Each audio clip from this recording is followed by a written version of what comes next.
প্রিয় চাকরি প্রত্যাশী সকলকে আমার ক্লাসে ধন্যবাদ। আমি আবারও তোমাদের সামনে হাজির হয়েছি অত্যন্ত গুরুত্বপূর্ণ প্রশ্ন নিয়ে। আশা করি সকলেরই ভালো লাগবে। আমি আর কথা না বাড়িয়ে আমি সরাসরি চলে যাচ্ছি আমার ক্লাসে।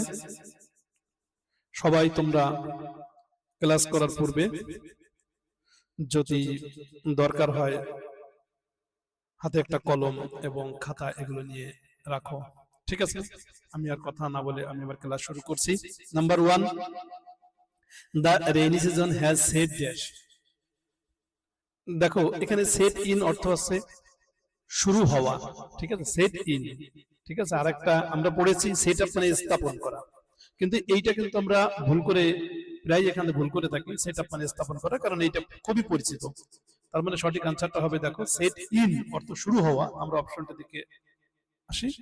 দেখো ফর আছে, আপ আছে, আউট আছে, ইন আছে। সঠিক আনসার হবে ইন, কিন্তু অধিকাংশ আনসারটা করবে বি, আপ, ঠিক আছে? আমরা আনসারটা চেক করে আসি। হ্যাঁ, আনসারটা কি? D, in. ব্যাখ্যাতে যাই। সেট ইন অর্থ হচ্ছে শুরু হওয়া, ঠিক আছে? তাহলে সেট ইন এর অর্থ হলো শুরু হওয়া। এটা আমরা মুখস্থ করতে হবে। আমরা চলে যাই পরবর্তী প্রশ্নে। Number 2, once in a blue moon.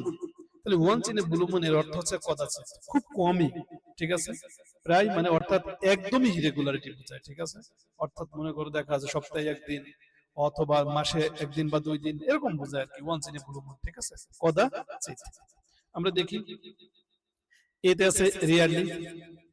হ্যাঁ, রিয়ারলি আনসার, কারণ রিয়ারলি অর্থ হচ্ছে কদাচিৎ, ঠিক আছে? রিয়ারলি, বিয়ারলি, স্কার্সলি, হার্ডলি, এইগুলোই আনসার, ঠিক আছে? আমরা দেখি আনসারটা চেক করে আসি। এ, রিয়ারলি। ব্যাখ্যাতে যাই। ব্যাখ্যা once in a blue moon এর অর্থ হচ্ছে কদাচিৎ, আর রিয়ারলি এর অর্থ একই, কদাচিৎ। অতএব এরা একে অপরের কি একই অর্থ যেহেতু প্রকাশ করছে, অতএব এখানে সঠিক আনসারটা হবে rarely.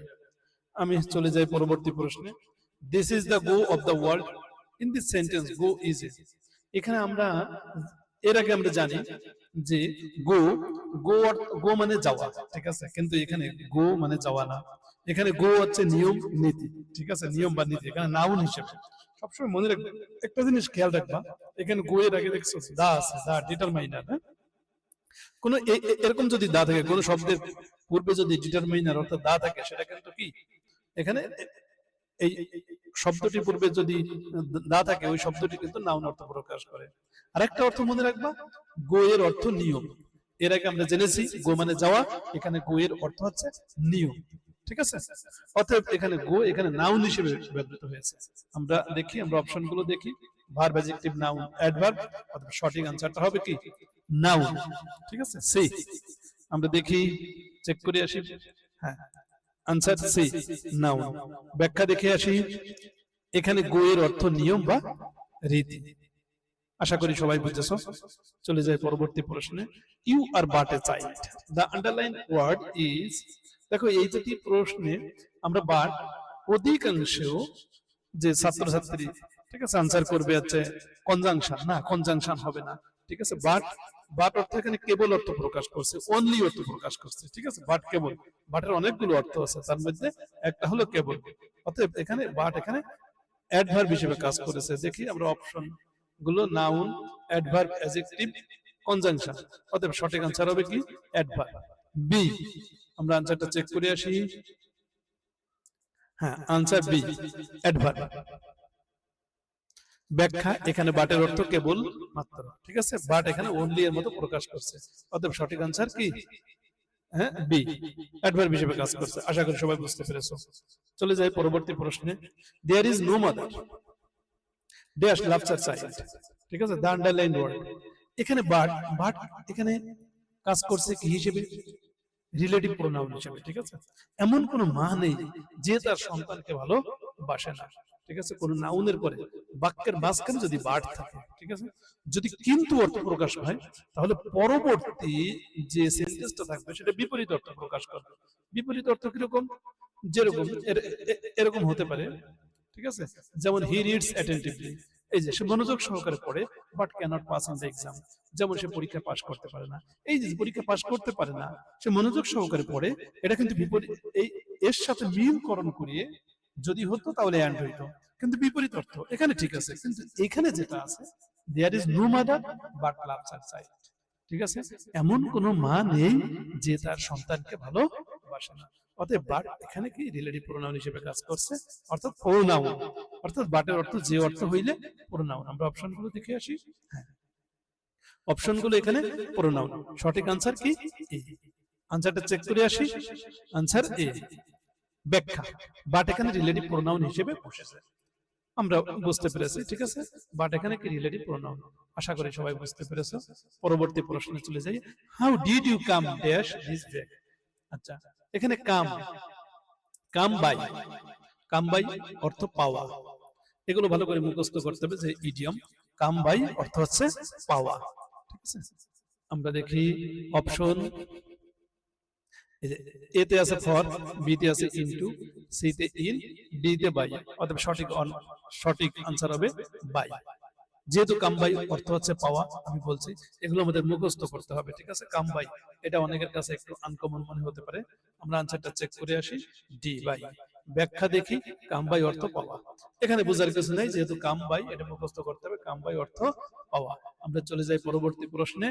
Who was the boy dash came here.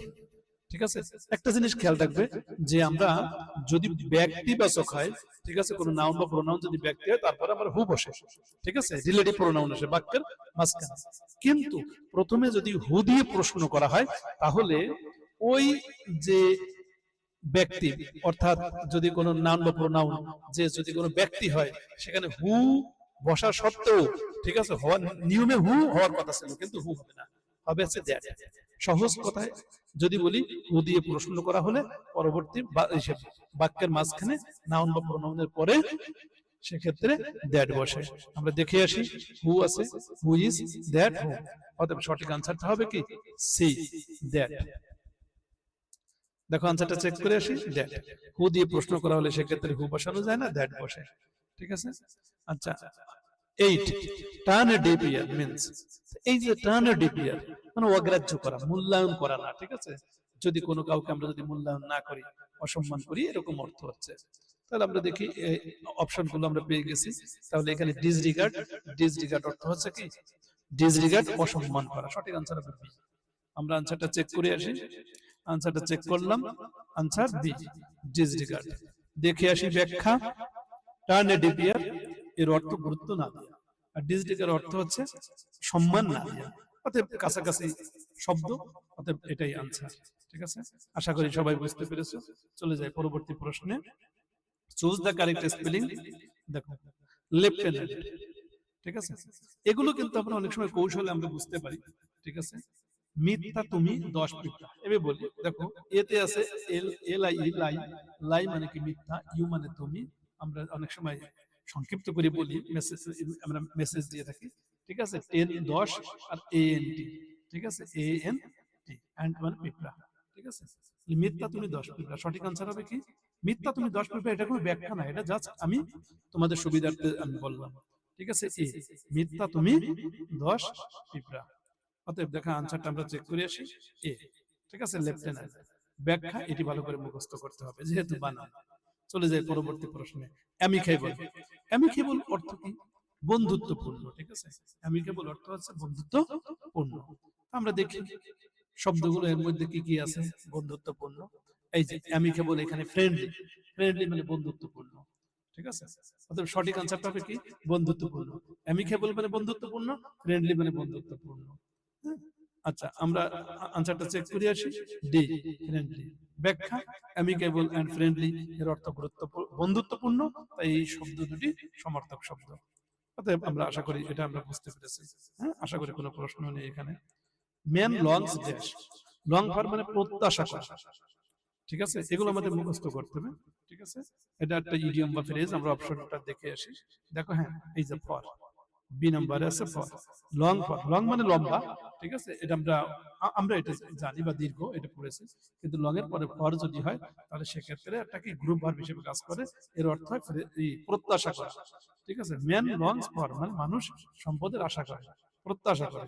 সঠিক আনসার বি, বি হবে। দেখে আসি আমরা আনসারটা চেক করে আসি, চেক করে হ্যাঁ আনসার বি ফর। ব্যাখ্যাটা দেখে আসি, লং ফর এর অর্থ হচ্ছে আশা করা বা প্রত্যাশা করা। চলে গেলাম পরবর্তী প্রশ্নে, চুজ দ্য কারেক্ট স্পেলিং। এই কারেক্ট স্পেলিং গুলো একটু ঝামেলা বাঁধাবে, একটু সুন্দর করে মুখস্থ করতে হবে, ঠিক আছে। এখানে সঠিক আনসার হবে দেখো EMBA double R A double S, অতএব সঠিক আনসারটা হবে ডি। মনে রাখবে EMBA দুইটা আর এ তারপর দুইটা এস মানে double R A double S, ঠিক আছে, সঠিক আনসার ডি। আমরা আনসারটা চেক করে আসি, হ্যাঁ ডি এমব্রাস, ঠিক আছে। ব্যাক এমব্রাস এর অর্থ হচ্ছে লজ্জা, লজ্জায় ফেলা, ঠিক আছে, অথবা লজ্জা দেয়া এরকম, ঠিক আছে। আচ্ছা number 30, he is fond of playing cricket, here playing is, তাহলে এখানে প্লেইং কি, এখানে মূলত এখানে একটা গ্রামাটিক্যাল গুলো এখানে টার্ম দেখো, অপশন গুলো নাউন গুলো জেরান্ড, এখানে জেরান্ড হবে, সঠিক আনসার হবে জেরান্ড, বি হবে। আচ্ছা জেরান্ড মূলত আসলে কি, যেগুলো মানে নাউনের কাজ করে মূলত, ঠিক আছে, নাউনের কাজ করে। তো এইগুলো জেরান্ড একটা আমাদের, এটা আমাদের একটা মানে আলাদা একটা টপিক, ঠিক আছে। তারপরে এখানে আমি সংক্ষিপ্ত ভাবে বলি, প্রিপজিশনের পরে যেহেতু প্লেইং বসেছে, প্রিপজিশনের অবজেক্ট হিসেবে কাজ করছে, এক কথা প্রিপজিশনের পরে যদি আইএনজি যুক্ত হয় অতএব সেটা কি জেরান্ড হিসেবে বসে সাধারণত, ঠিক আছে। অতএব এখানে আনসার হবে বি, জেরান্ড। আমরা একটু দেখি আনসারটা, হ্যাঁ বি। ব্যাখ্যা প্রিপজিশনের অবজেক্ট হিসেবে এই ভার্বের সাথে আইএনজি যোগ হলে সেটি জেরান্ড হয়। আমরা দেখে আসি, দেখো লেট আস ডুয়েল ড্যাশ, এই প্রশ্নটা আমরা আগে আমরা পড়েছি, ঠিক আছে। Let us dual, dual in অর্থ হচ্ছে বাস করা, আর ডুয়েল অন মানে আলোচনা করা, ঠিক আছে। আমরা দেখি, দেখো ইন অন অ্যাবাউট ফর, অতএব সঠিক আনসার হবে অন। কেন, ডুয়েল অন মানে আলোচনা করা। আনসার দেখে আসি বি অন। ব্যাখ্যা ডুয়েল অন অর্থ আলোচনা করা। Dog days means, dog days অর্থ কি আমরা অপশন মানে দেখে আসি, গরম আবহাওয়া, ডগ ডেজ মানে গরম আবহাওয়া, ঠিক আছে, গরমের দিন মূলত, ঠিক আছে, অত্যন্ত গরমের দিনকে বলে মূলত ডগ ডেজ। এটা একটা আমাদের ইডিয়ম, এটা আমাদের মুখস্থ করতে হবে। দেখো এর মধ্যে দিয়ে কোনটা দেখো গরম বোঝায়, এই যে ডি নাম্বার হট ওয়েদার, তারপরে ডগ ডেজ এর সঠিক আনসারটা হবে কি হট ওয়েদার। আমরা আনসারটা চেক করে আসি, ডি হট ওয়েদার, ঠিক আছে। ব্যাখ্যা হট ওয়েদারের অর্থ গরমের দিন, ঠিক আছে, গরমের দিন। তা আশা করি সবাই আমার ক্লাসটা এখানে বুঝতে পেরেছো, এখানে কোনো প্রশ্ন নাই, এগুলো বারবার এখানে পড়তে হবে, যদি পড়ো তাহলে দেখবা, আর যেগুলো দেখবো বারবার ভুলে যাবে এগুলো আলাদা একটা নোট করে এইগুলো পড়তে হবে, ঠিক আছে। আজকে এই পর্যন্তই, আশা করি এখানে সবাই বুঝতে পেরেছো, সকলকে ধন্যবাদ।